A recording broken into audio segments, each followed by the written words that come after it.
ఆలోచన చేయబోతున్నామో, ఈ రోజుకు ఏర్పాటు చేయబడిన అంశము దేవునికి అసహ్యమైన పత్రిక ఏది అనే ఒక అద్భుతమైన అంశాన్ని ఈ రోజు మనం అందరం కూడా ఆలోచన చేయబోతున్నాము.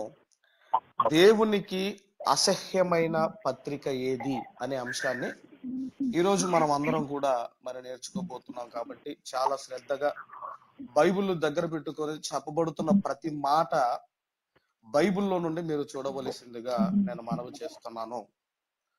భూమి మీద మొదటి వివాహము ఆదాము అవ్వలదైతే నాటి నుండి నేటి వరకు ఎన్నో కోట్ల వివాహాలు జరిగాయి, జరుగుతూనే ఉన్నాయి.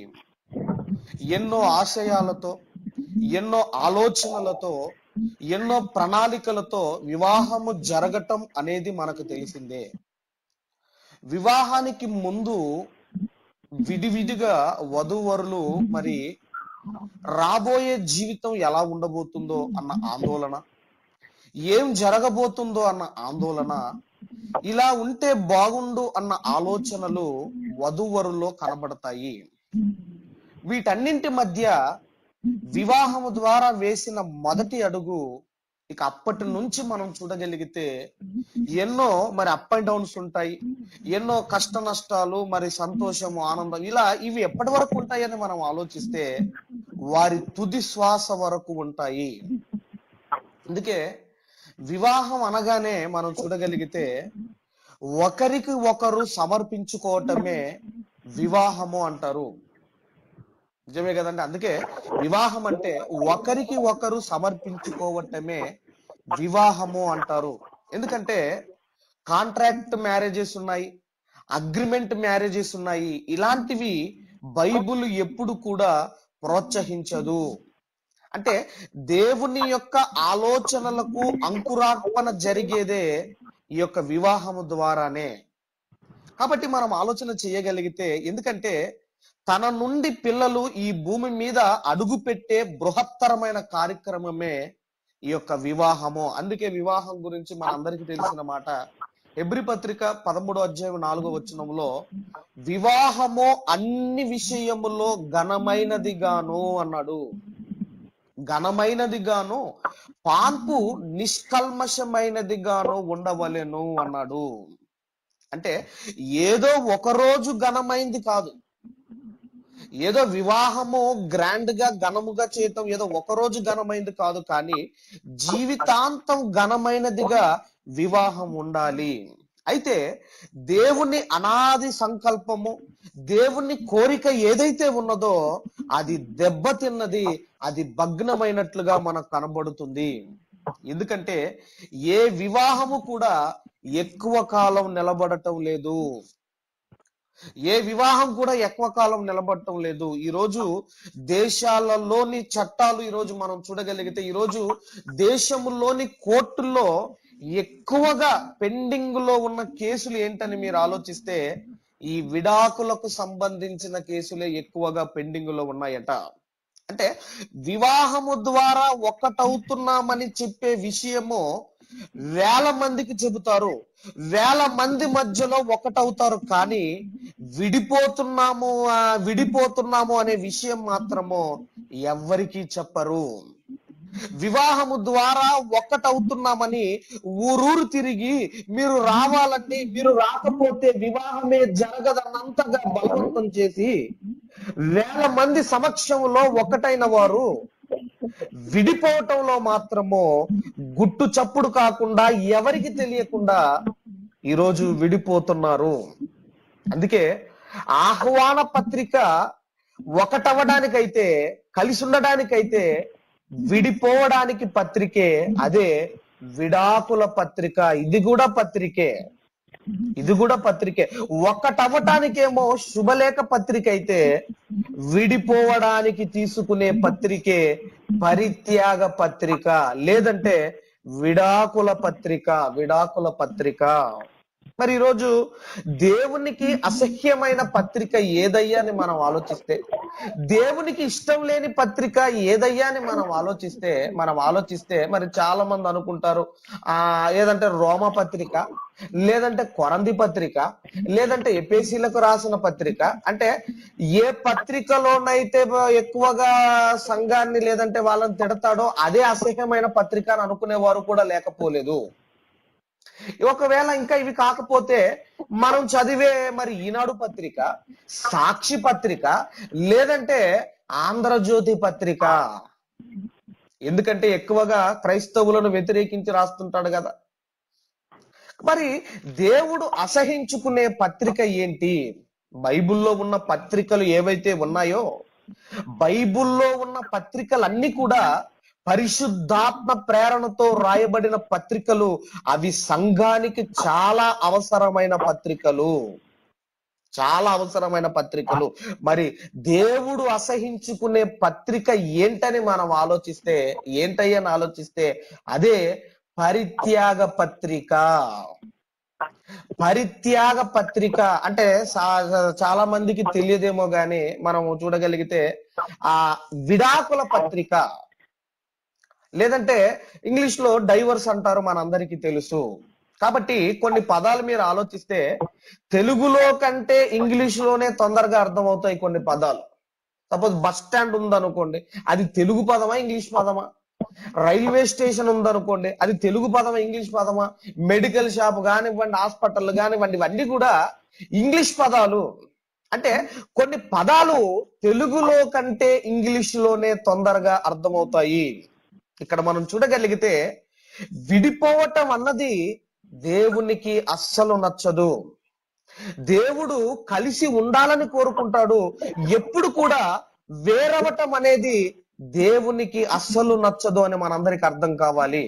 అది భార్యాభర్తలు కావచ్చు, అది అన్నదమ్ములు కావచ్చు, అది సంఘము కావచ్చు, ఎవరైనా విడిపోవటం అన్నది దేవుడు చాలా బాధపడే విషయము. ఎందుకంటే పరలోకంలో దేవుడు, అలాగే తన కుడిపార్శ్వమున యేసుక్రీస్తు వారు, పరలోకంలో దేవదూతలు అందరూ ఒకటిగానే ఉన్నారు. పరలోకంలో అందరూ పరలోకంలో కలిసే ఉన్నారు. అలాగే ఈ భూమి మీద కూడా అందరూ కలిసి ఉండాలి, అందరూ ఒక్కటిగా ఉండాలి. అందుకే విడదీసేవాడన్నా విడగొట్టేవాడన్నా దేవుడికి అస్సలు నచ్చదు. ఎందుకంటే పరలోకానికి ఇలాంటి వారు వెళితే అక్కడ కూడా గ్రూపులు ఏర్పాటు చేస్తారు. ఎందుకంటే ఈ భూమి మీదనే కలిసి ఉండని వాడు పరలోకానికి వెళితే పరలోకాన్ని కూడా పాడు చేస్తాడు. ఎందుకంటే పాడు చేసే మనసు ఉన్నవాడు ఎక్కడున్నా తన బుద్ధిని పోనిచ్చుకోడు. కాబట్టి పరలోకంలో ఉన్న సహవాసం, పరలోకంలో ఉన్న ఆ ఐక్యత ఈ భూమి మీద కుటుంబాల్లోనైతేనేమిటి, సంఘములోనైతేనేమిటి, అది అందరిలోనికి రావాలి. అందరూ కలిసి ఉండాలి, అందరూ ఒకటిగా ఉండాలని దేవుడు కోరుకుంటాడు. అందుకే మనం చూడగలిగితే సంఘాన్ని భార్యాభర్తల బంధంతో పోల్చాడు. ప్రారంభ వివాహంలో వరుడు ఆదాము గారైతే వధువు వచ్చేసి అవ్వమ్మ గారు. మరి వీరి వివాహానికి వచ్చిన వారు ఎవరయ్యా అని మనం ఆలోచిస్తే జంతువులు, పక్షులు వచ్చాయి వీరి వివాహానికి. మరి ఏ ఫంక్షన్ హాల్లో వీరి వివాహం జరిగిందంటే ఏదెను తోటలో దేవుడే పెళ్లి పెద్దగా వివాహము ఇదిగో జరగటం మనందరికీ తెలుసు. అయితే మనం చూడగలిగితే వివాహ సమయంలోనండి, మరి మన చర్చిలో కావచ్చు, ఎక్కడైనా వివాహ సమయంలో అమ్మాయి వస్తున్నప్పుడు కానివ్వండి, అబ్బాయి వస్తున్నప్పుడు కానివ్వండి, అందరూ లేచి పాట పాడుతూ ఉంటాం. మరి ఎందుకు లేవాలో, మరి ఎందుకు వాళ్ళు వస్తుంటే లేవాలో మనకైతే తెలియదు, కానీ అందరం లేచి పాట పాడుతుంటాం. కానీ విచిత్రం ఏంటంటే దేవుడు అవ్వమ్మను ఆదాము గారి దగ్గరికి తీసుకొని వస్తుంటే ఆదాము గారు లేచి పాట పాడారు. ఎందుకు ఆదాము గారు లేచి పాట పాడారంటే, ఆనాడు పాట పాడడానికి ఎవరు లేరు కదా, ఆనాడు పాటలు పాడడానికి మనుషులు ఎవరు లేరు కదా. దేవుడు అవ్వను చేసి అవ్వను ఆదాము గారి దగ్గరికి తీసుకొస్తున్నప్పుడు ఆదాము గారు పాడిన పాట ఏంటో బైబిల్ గ్రంథంలోనికి వెళ్ళి మనం చూడగలిగితే ఆదికాండము 2వ అధ్యాయము 22, 23 వచనాలు చాలా జాగ్రత్తగా మనం చదువుకుందాము. తర్వాత దేవుడైన యెహోవా తాను ఆదాము నుండి తీసిన పక్కటెముకను స్త్రీనిగా నిర్మించి ఆమెను ఆదాము నొద్దకు తీసుకొని వచ్చెను. అప్పుడు ఆదాము ఇట్లా, నేను నా ఎముకలలో ఒక ఎముక, నా మాంసములో మాంసము, ఇది నరుని నుండి తీయబడెను గనుక నారి అనబడును. ఇది నరుని నుండి తీయబడెను గనక నారి అనబడును. ఆదాము గారు మాట్లాడుతున్న మాట, లేదంటే ఆదాము గారు పాడిన పాట. మరి దేవుడు ఆదాము అవ్వలను ఏమైనా ప్రమాణాలు చేయించాడంటే ఏ ప్రమాణాలు చేయించలేదు. ఈ రోజు మన వివాహంలో ఆ ఆరోగ్య మందును, ఆ మందు, ఈ మందు, ఎన్నో మందులు అని చెబుతా ఉంటారు. ఏ ప్రమాణం దేవుడు చేయించలేదు. ఆ తర్వాత అండి దేవుడు 24వ వచనంలో దేవుడు మాట్లాడుతున్నాడు. 24వ వచనంలో కాబట్టి పురుషుడు తన తండ్రిని తన తల్లిని విడిచి తన భార్యను హత్తుకొనును, వారు ఏక శరీరమై యుందురు. ఇక్కడ మనం చూడగలిగితే ఒక పురుషుడు హత్తుకోబోతున్నాడు, భార్యకు దగ్గర కాబోతున్నాడు. ఎందుకంటే భార్య కోసం ఆదాము గారు పక్కటెముకనే ఇచ్చాడు. మరి ఏ వైపు ఇచ్చాడో చెప్పలేదు, ఏ వైపు ఎముకనిచ్చాడో చెప్పలేదు. కానీ మ్యారేజెస్ లో చూడండి, అమ్మాయి ఎడమ వైపు మాత్రమే కూర్చుండబెడతారు అమ్మాయిని. ఎందుకు ఎడమ నుండి ఈమె తీయబడింది కనుక ఎడమ వైపు ఉండాలి అంటారు. కానీ ఎడమ నుండి దేవుడు పక్కటెముకని తీసాడని బైబిల్లో ఎక్కడ రాయబడలేదు. మరికొంతమంది ఆలోచన ఏంటంటే, పురుషుడి కట ఎడమ వైపు ఒక ఎముక తక్కువగా ఉంటుందట, అందుకే ఈమెను ఎడమ వైపు కూర్చుండబెడితే బ్యాలెన్స్ అవుతుందని ఇలా కూడా మాట్లాడేవారు లేకపోలేదు. ఆదాము గారికి మరి మనం ఆలోచన చేయగలిగితే ఆదాము గారికి ఎముక తక్కువగా ఉంటుందంటే అర్థం ఉంది, కానీ మనకెందుకు తక్కువగా ఉంటుంది మీరు ఆలోచించండి. తీసింది ఆదాము గారిలో నుండి కనుక ఆయన ఎముక తక్కువగా ఉంటుంది. అంతేగాని మనకు ఎముకలు ఎందుకు తక్కువగా ఉంటాయి, మనకు పక్కటెముక ఎందుకు తక్కువగా ఉంటుంది మీరు ఆలోచించండి. కాబట్టి ఆదాము గారు తన రాబోతున్న భార్యకు పక్కటెముకనిచ్చాడు. మరి ఈ రోజున భర్తలు ఎలా ఉన్నారు మీరు ఆలోచించండి. ఆదాము గారు రాబోతున్న తన భార్య కోసం పక్కటెముకనిచ్చాడు. మరి ఈ రోజున భర్తలు ఎలా ఉన్నారని మీరు ఆలోచిస్తే పక్కటెముకలను విరగొడుతున్నారు. ఇదిగో విరిచేస్తున్నారు. నిజమైన భర్త అయితే ఆదాము గారంత సాహసం చెయ్యాలి. ఒక ఇస్సాకు గారి గురించి మీరు ఆలోచిస్తే, ఇస్సాకు గారైతే ఎదురు కట్టం ఇచ్చి రిబ్కమ్మని చేసుకున్నాడు. యేసుక్రీస్తు వారైతే ప్రాణమే ఇచ్చాడు. కాబట్టి మొదటి ఆదాము గారు పక్కటెముకనిస్తే కడపటి ఆదామైన యేసుక్రీస్తు వారు ప్రాణమునే ఇచ్చాడు. కాబట్టి మనం ఆలోచన చేయగలిగితే భర్త అంటే భరించేవాడే కాదు, అవసరమైతే ప్రాణమివ్వాలి. ఈరోజు మనం చూడగలిగితే మరి భర్త ఎలా ఉన్నారు, ప్రాణం ఇచ్చేవారుగా ఉన్నాడా ఈరోజు భర్త? మీరు ఆలోచించండి. ఈరోజు ఎలా ఉన్నారు, ప్రాణాలు తీసేవారుగా ఉన్నారా మీరు ఆలోచించండి. ఎన్ని వార్తా పత్రికల్లో మనం చదవటం లేదు. భర్త చేతిలో భార్య బలి అనే వార్తలు మనం ఎన్ని చదవటం లేదు. ఈ మధ్య కాలంలో మనం చూడగలిగితే భార్యలు కూడా అలాగే తయారయ్యారు.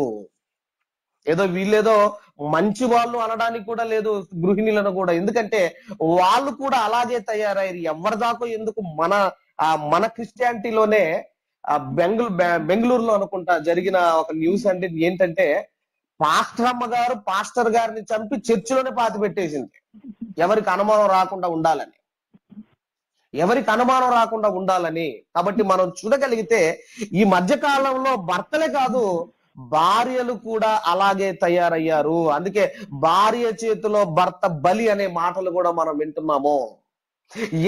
ఎన్ని న్యూస్ మనం వినటం లేదు, మీరు ఆలోచించండి. ఒకవేళ మీరు ఆలోచిస్తే ఆదాము గారికి ఒకవేళ తెలియదు అనుకోవడానికి కూడా లేదు. ఎందుకంటే ఆదాము గారు అంటున్నారు, నా ఎముకలో ఎముక అని ఎలా అంటున్నాడు మీరు ఆలోచించండి. ఆయన ఎలా చెప్పగలడు? ఆదాము గారికి తెలియదండి, ఎముక నుండి దేవుడు తీశాడు అవ్వను అని ఒకవేళ ఆదాము గారికి తెలియదు అనుకుంటే, మరి ఆదాము గారు ఎలా చెబుతున్నారు నా ఎముకలో ఎముక అని ఎలా అంటున్నాడు? అంటే ఆదాము గారికి తెలిసే రాబోతున్న తన భార్య కోసము ఎముకను దానముగా ఇచ్చాడు. దీనిని అవయవ దానం అనుకోవచ్చు. ఒక ఆయన పూర్వకాలంలో సినిమా పాటలు బాగా పాడేవాడు, మీ అందరికీ తెలుసు. ఆ ఘంటసాల మన అందరికీ తెలుసు. ఘంటసాల దగ్గరికి మన దేవుని పాటలు పాడమని వెళ్ళారట. అయ్యా మా దేవుని పాటలు పాడమని వెళ్తే ఆయన అన్నాడట, అన్య మతస్థుల పాటలు నేను పాడను అన్నాడట. ఆ తర్వాత కొద్ది రోజులకే టంగ్ క్యాన్సర్ వచ్చేసింది ఆయనకి.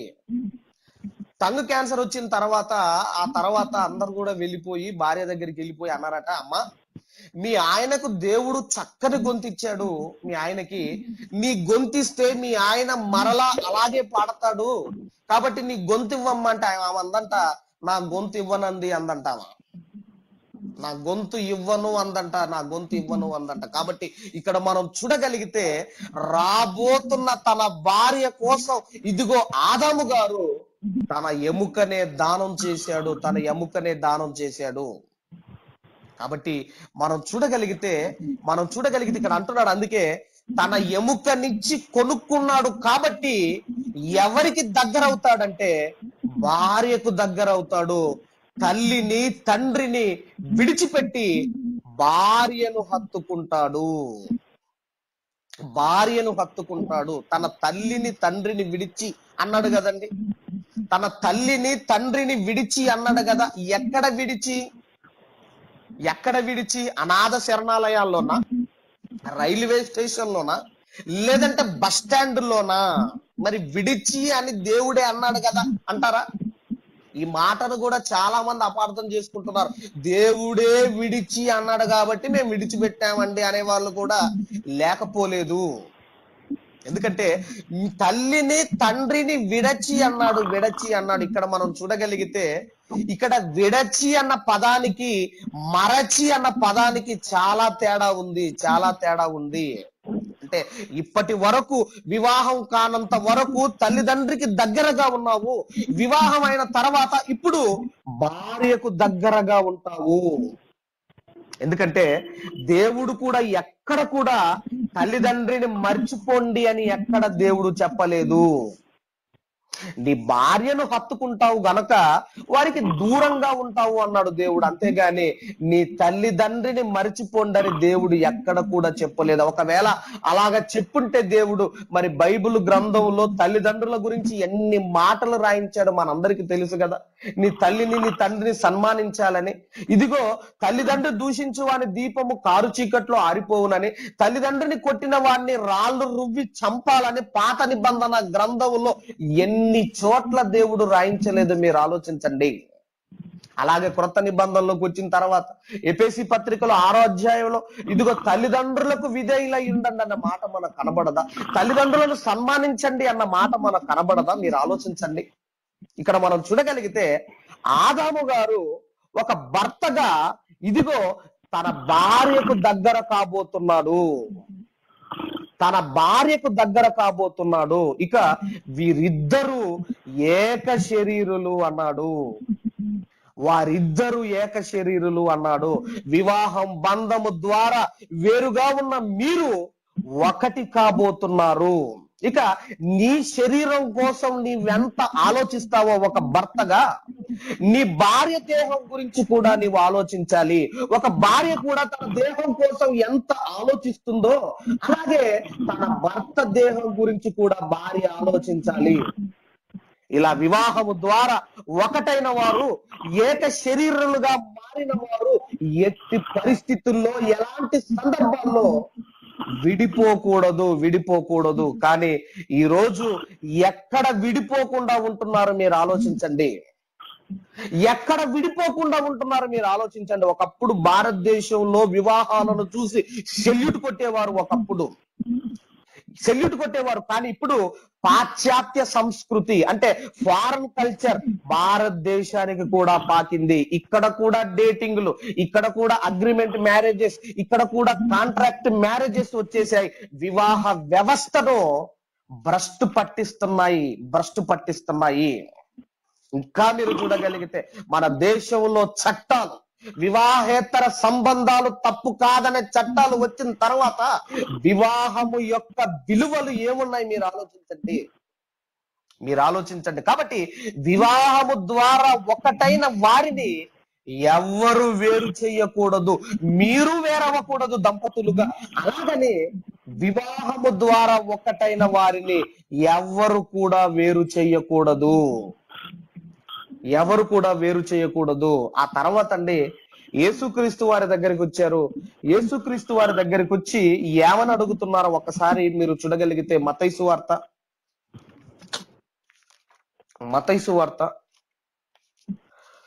19వ అధ్యాయము, మత్తయి సువార్త 19వ అధ్యాయము 3వ వచనము నుండి జాగ్రత్తగా మనము చదువుకుందాము. 3వ వచనము నుండి మనం చదువుకుందాము. పరిసయ్యులు ఆయనను శోధింపవలనని ఆయన యొద్దకు వచ్చి, పరిసయ్యులు అనగానే ఎప్పుడు కూడా ప్రశ్నలు అడిగేవారు. మరి వీళ్ళు ఎందుకు వచ్చారయ్యా పరిసయ్యులు అంటే? వీళ్ళేదో మరి ఆ నేర్చుకోవడానికి వచ్చి అడుగుతున్న ప్రశ్నలు కాదు. వీళ్ళు పరిసయ్యులు నేర్చుకోవడానికి వచ్చి అడుగుతున్న ప్రశ్నలు కాదు. వీళ్ళు ఏమన్నా ఎందుకు వచ్చారయ్యా అంటే ఆయనను శోధింపవలనని ఆయన యొద్దకు వచ్చి, అంటే ఇది అంటే ఎందుకు వచ్చారంటే మరి యేసుక్రీస్తు వారి దగ్గరికి వచ్చి తప్పులు పట్టుకొని నేరస్తుడిగా చూపించి ఆనందపడడానికి వచ్చిన వారే ఈ పరిసయ్యులు. ఈ రోజు కూడా పరిసయ్యుల సంతానం ఉంది. ఈ రోజు కూడా పరిసయ్యుల సంతానం ఉంది. ఏదో నేర్చుకోవడానికి మరి బైబిల్లో నుండి ప్రశ్నలు అడుగుతున్నారంటే ఓకే, మనం సమాధానం చెప్పొచ్చు. కానీ మనం చూడగలిగితే మనలను శోధించడానికి, దేవుణ్ణి తూలనాడడానికి మరి ప్రశ్నలు అడుగుతుంటారు. అలాంటి వారే ఈ పరిసయ్యుల సంతతి.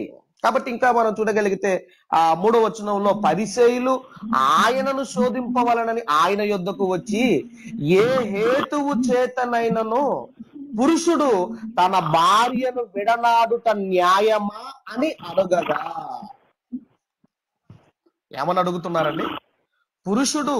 పురుషుడు ఏ హేతువు చేతనైనను తన భార్యను మరి విడనాడుట న్యాయమా అని ఆయన అడగ్గా అప్పుడు యేసుక్రీస్తు వారు అంటున్నారు 4వ వచనంలో, ఆయన సృజించిన వాడు ఆది నుండి వారిని పురుషునిగాను స్త్రీనుగాను సృజించననియు. 5వ వచనంలో, ఇందు నిమిత్తము పురుషుడు తల్లిదండ్రులను విడిచి తన భార్యను హత్తుకొనును, వారిద్దరూ ఏక శరీరముగా ఉందురని చెప్పెనని మీరు చదవలేదా? మనం చదివాం కదండి, ఆది కాండంలో మనం చదివాం కదండి. అప్పుడు యేసుక్రీస్తు వారు అంటున్నారు, మీరు చదవలేదా? వేరుగా చేసిన ఆయన వారిని ఒకటి చేశాడు, ఏక శరీరులుగా చేశారు. మీరు ఏక శరీరముగా ఉంటారు అన్నాడు. వారిని వేరు చేయకూడదు అని, వారు విడిపోకూడదని బైబిల్ గ్రంథంలో అనేక సార్లు దేవుడు తన గ్రంథంలో రాయించాడు. వారిని వేరు చేయకూడదని బైబిల్ గ్రంథంలో అనేక పర్యాయములు దేవుడు బైబిల్ గ్రంథంలో రాయించాడు. ఆ తర్వాత 6వ వచనానికి వచ్చేసరికి, కాబట్టి వారికను ఇద్దరు కాక ఏక శరీరముగా ఉన్నారు గనుక దేవుడు జతపరిచిన వారిని మనుషుడు వేరుపరచకూడదని చెప్పెను. దేవుడు జతపరిచిన వారిని మనుషుడు వేరుపరచకూడదని చెప్పాను.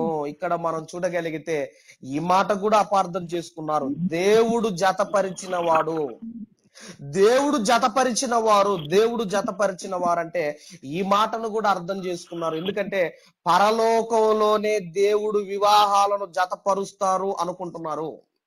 అక్కడ అన్నాడు కదండి, దేవుడు జతపరిచిన వారిని అన్నాడు కదండి. అంటే దేవుడు ఇదిగో వధూవరులను పరలోకంలోనే జతపరుస్తాడు అనుకుంటున్నారు చాలా మంది. అందుకే marriages are made in heaven అన్నారు. Marriages are made in heaven అన్నారు. ఒకవేళ వివాహము దేవుడే నిర్ణయిస్తే, వివాహము దేవుడే నిర్ణయిస్తే ఈ వివాహాల కోసం తిరగటం ఏంటి మీరు ఆలోచించండి. దేవుడు ఎట్టి పరిస్థితుల్లో వివాహాలు జతపరచడు. ఒకవేళ అలాగే దేవుడు జతపరుస్తాడు, దేవుడే వివాహాలు నిర్ణయిస్తాడు అనుకుంటే గుణవతి అయిన భార్య దొరుకుట అరుదు, అట్టిది ముత్యము కంటే అమూల్యమైనది అని దేవుడు ఎందుకంటాడు మీరు ఆలోచించండి.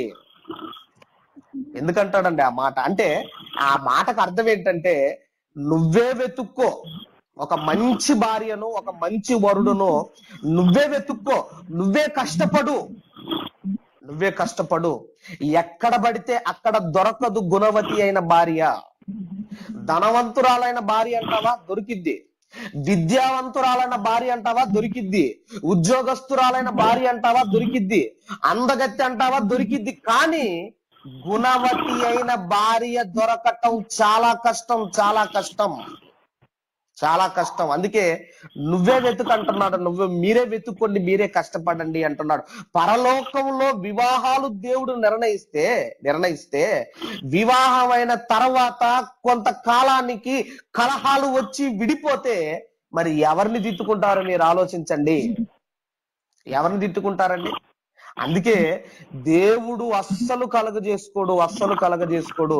వివాహం తర్వాత ఏదైనా తేడా జరిగితే ఏమంటారంటే, ఆ సంబంధం చూసిన వాడిని పిలవండి అంటారు. ఆ సంబంధం ఎవడు చూశాడో అని పిలవండి, ఇలాంటి సంబంధం చూస్తే అని అనేవారు కూడా లేకపోలేదు. అంటే మనమే సంబంధం చూసి మధ్యవర్తిగా ఉండడానికి వెనక ముందు ఆడుతూ ఉంటాం కదా, ఇబ్బంది పడుతుంటాం కదా. మరి మనం ఆలోచిస్తే పరలోకంలో ఇన్ని వివాహాలు దేవుడు సెట్ చేస్తాడా మీరు ఆలోచించండి. అంటే ఏమనుకుంటున్నారంటే, దేవుణ్ణి ఒక మ్యారేజ్ బ్యూరో డైరెక్టర్ అనుకుంటున్నాడు. కానీ ఇక్కడే మనం ఆలోచించుకోవాలి అన్నాడు. ఇక్కడే మంచి భార్యను వెతుక్కోండి అన్నాడు.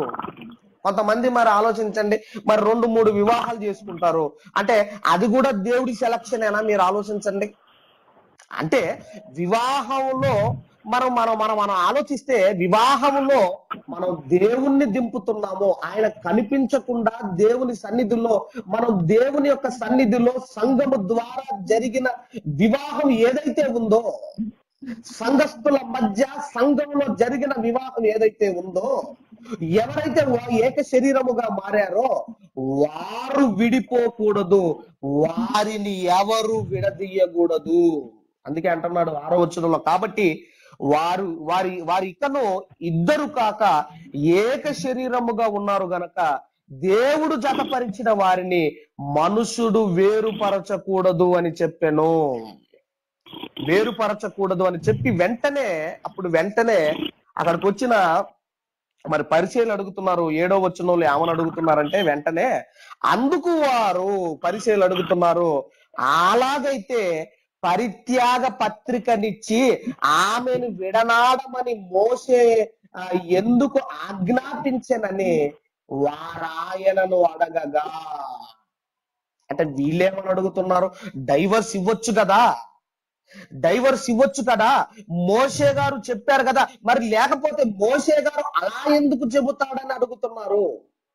అప్పుడు మరలా యేసుక్రీస్తు వారు మాట్లాడుతూ, ఆయన మీ హృదయ కాఠిన్యమును బట్టి మీ భార్యలను విడనాడు ఆ మోషే సెలవిచ్చను గాని ఆది నుండి అలాగు జరగలేదు. ఆది నుండి అలాగు జరగలేదు.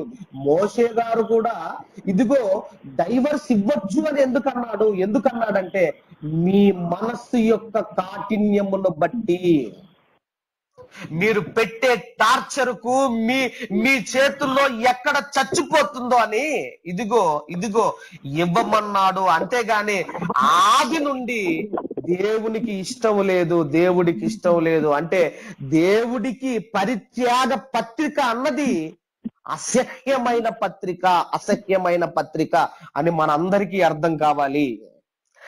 ఆది నుండి ఆయనకి ఇష్టం లేదు.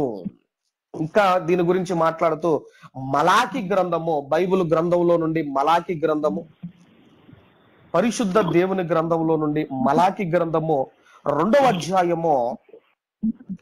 అధ్యాయము సందర్భం ఏంటంటే 12, 13 వచనాలు మీరు చదువుకోగలిగితే, ఒకవేళ మనం చదువుకుందాము. యాకోబు సంతతి వారి డేరాలలో నుండి మేలుకొల్పు వారిని, పలుకు వారిని, సైన్యములకు అధిపతియగు యెహోవాకు నైవేద్యము చేయు వారిని యెహోవా నిర్మూలము చేయును.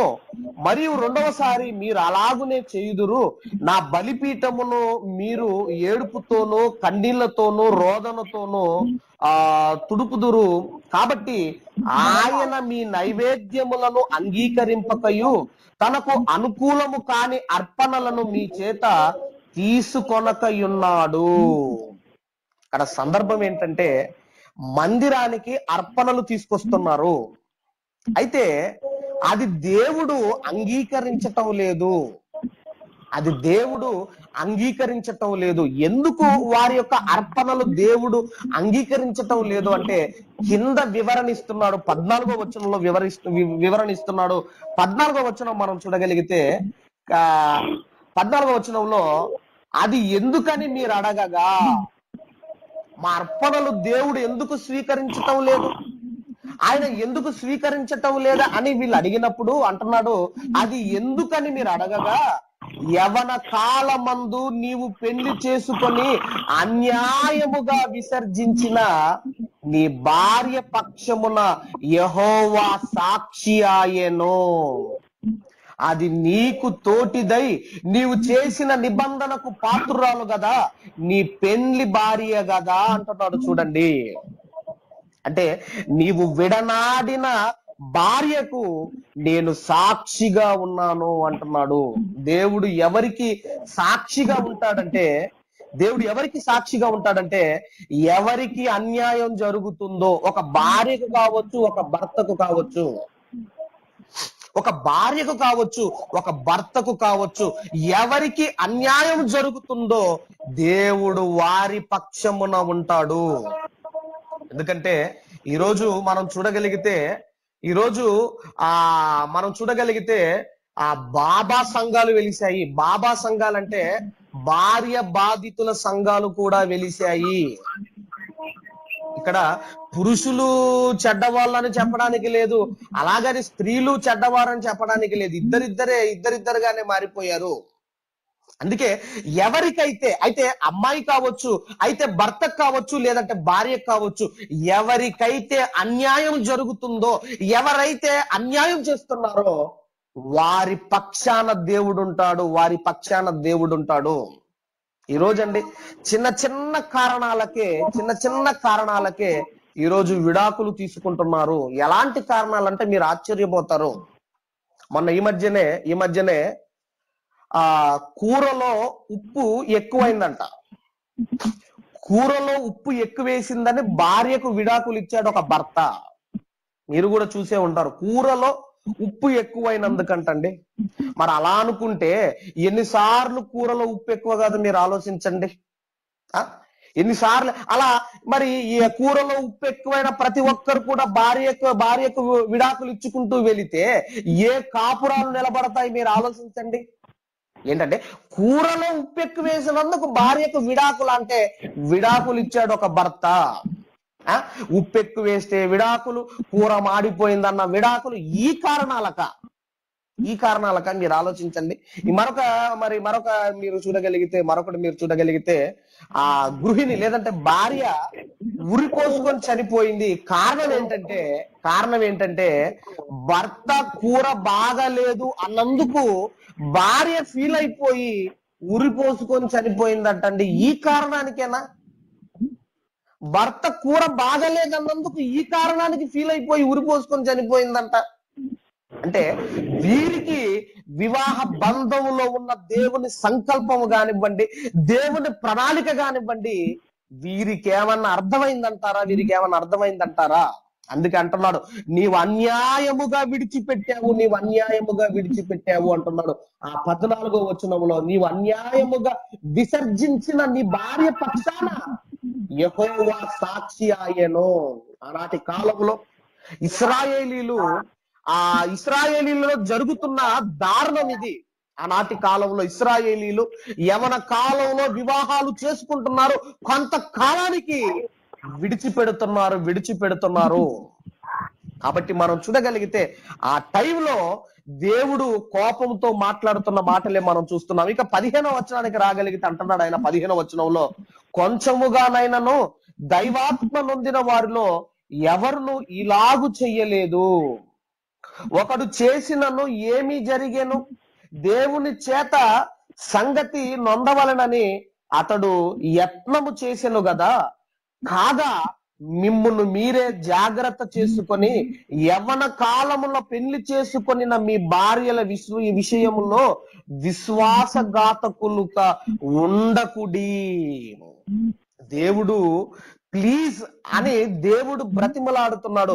మీ భార్య విషయంలో కావచ్చు, మీ భర్త విషయంలో కావచ్చు, అలా విశ్వాసఘాతకులుగా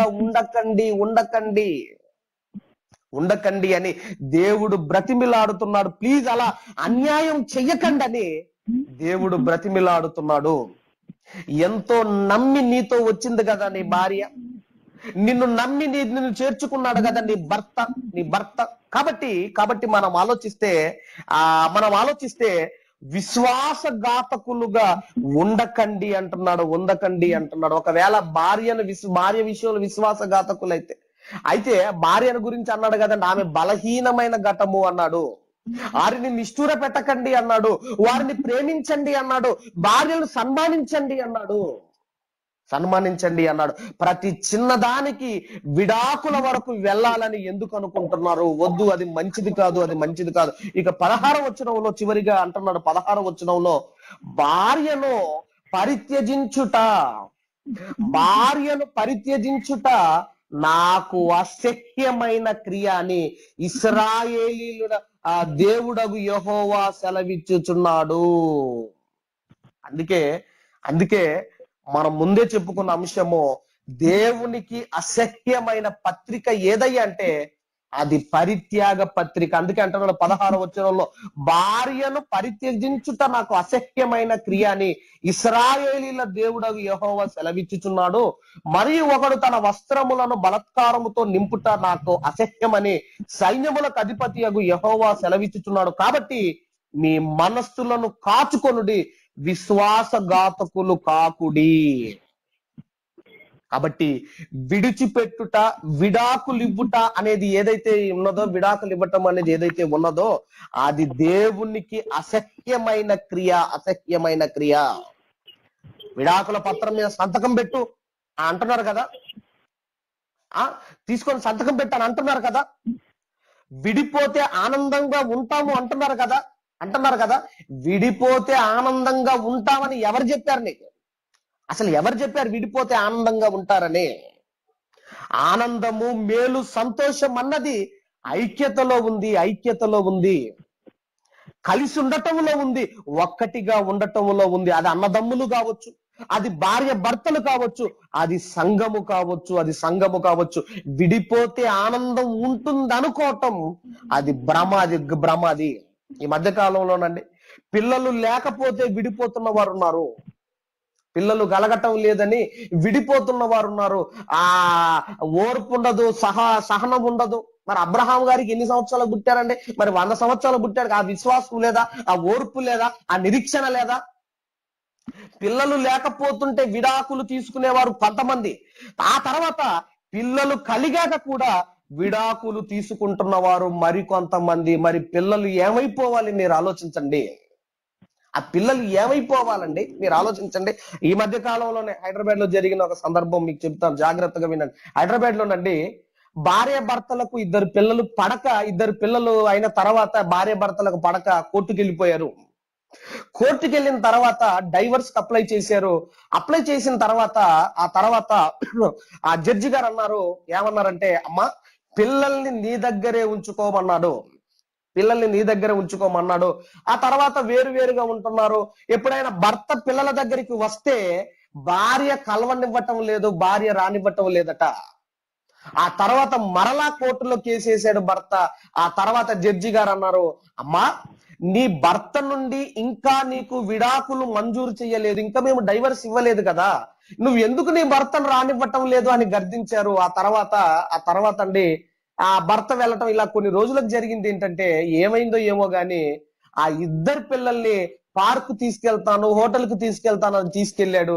ఆ తర్వాత వారిద్దరిని చంపాడు, తాను కూడా ఆత్మహత్య చేసుకున్నాడు. ఇలాంటివి ఎన్నో తెలుసు మనందరికీ సందర్భాలు. మరి ఏమైపోయింది ఆ భార్యని మీరు ఆలోచిస్తే ఒంటరైపోయింది. మరి సాధించింది ఏంటి మీరు ఆలోచించండి. ఒక్కటవ్వాలనుకున్నప్పుడు 1000 మందిలో నవ్వుకుంటూ ఒకటయ్యాం కదా, ఒకటవుతున్నారు కదా, 1000 మంది ముందు, లక్షల మంది ముందు ఒకటవుతున్నాం కదా. మరి చిన్న కారణాలకు విడిపోతున్నారు. విడాకులు తీసుకుంటే ఆనందం అనుకుంటున్నారా? ఎవరన్నారు విడాకులు తీసుకుంటే ఆనందం అని? ఎవరు సంతోషముగా ఉంటున్నారు? మీరు అర్థం చేసుకోండి, ఎవరు సంతోషంగా ఉంటున్నారు. కాబట్టి విడిపోవటం అన్న మాట కలలో కూడా రాకూడదు. అది అన్నదమ్ముల మధ్య కావచ్చు, భార్య భర్తల మధ్య కావచ్చు, సంఘములో కావచ్చు. విడిపోవటం అన్న మాట అది కలలో కూడా రాకూడదు. అది దేవునికి అసహ్యమైన క్రియ. మరి సమస్యలు ఉన్నాయండి, మరి ఏం చేస్తారండి అంటే, సమస్యలుంటే కూర్చుండి మాట్లాడుకోవాలి. దేశాల మధ్య ఉన్న సమస్యలే కూర్చుండి మాట్లాడుకుంటున్నప్పుడు, సాల్వ్ అవుతున్నప్పుడు, మన సమస్యలు మీరు ఆలోచించండి. మన సమస్యలు మీరు ఆలోచించండి. ఈగో అనే పేరుతో ఈ రోజు విడిపోతున్నారు. అందుకే దేవుడు అసహించుకునే క్రియ ఏంటంటే పరిత్యాగ క్రియ, అసహ్యమైన క్రియ అంటున్నాడు. ఆ పరిత్యాగ పత్రిక లేదంటే విడిపోవటం అనేది అది అసహ్యమైన క్రియ అంటున్నాడు దేవుడు. కాబట్టి మనం ఆలోచిస్తే ఇక్కడే మనం కలిసి ఉండాలి, ఈ భూమి మీదనే మనం కలిసి ఉండాలి. కన్ను మూసిన తర్వాత పరలోకంలో, కన్నులు తెరిచిన తర్వాత పరలోకంలో మనం కలిసి ఉండాలి. అదే దేవుడు మన నుండి కోరుకుంటున్నాడు. మనకు తెలుసు కదండి, 133వ కీర్తనలో సహోదరులు కలిసి నివసించుట ఎంత మేలు, ఎంత మనోహరం అన్నాడు. ఆ తర్వాత ఆశీర్వాదమును, శాశ్వత జీవమును అక్కడ ఉండును అన్నాడు. కాబట్టి మన జీవితాల్లో మనం ఆలోచిస్తే, ఇదిగో దేవునికి అసహ్యమైన పత్రిక ఏదైనా ఉందంటే అది పరిత్యాగ పత్రిక. 1000 మంది ముందు మనం ఒకటయ్యాం కదా, 1000 మంది సమక్షంలో నవ్వుకుంటూ ఒకటైన మనము విడిపోవడానికి మాత్రం ఎవరికి చెప్పకుండా, గుట్టు చప్పుడు కాకుండా ఎందుకు విడిపోతున్నారు? ఇలా పిల్లలు తీసుకుంటున్న నిర్ణయాల వల్ల తల్లిదండ్రి ఎంత బాధపడుతున్నారు, ఎంత కష్టపడి, ఎంత ఆర్భాటంతో, ఎంత ఘనముగా ఆయన వివాహం చేశాడు. ఆ వివాహం చేసిన ఆయన ఆనందము, ఇదిగో తల్లిదండ్రుల ఆనందము ఆవిరి చేస్తున్నారు. ఎందుకంటే తొందరపాటు నిర్ణయాల వల్ల. కాబట్టి మంచి నిర్ణయాలు తీసుకోవాలని, ఇదిగో మరి ఇలాంటి మంచి మాటలు మరి దేవుడు మనందరికీ అందిస్తున్నాడు. కాబట్టి ఎప్పుడు కూడా అది అన్నదమ్ముల మధ్య కావచ్చు, మరి సంఘం కావచ్చు, లేదంటే భార్య భర్తల మధ్య కావచ్చు, అందరం కలిసి ఉండాలి, ఒక్కటిగా ఉండాలి, ఐక్యముగా ఉండాలనేదే దేవుడు కోరుకుంటున్నాడు. ఐక్యతలోనే ఉంది ఆనందం. అలా మనం అందరం ఉండాలని కోరుకుంటూ మరి నా మాటలు ముగిస్తున్నాను. దేవుడు మీ అందరిని దీవించి ఆశీర్వదించును గాక. ఆమేన్.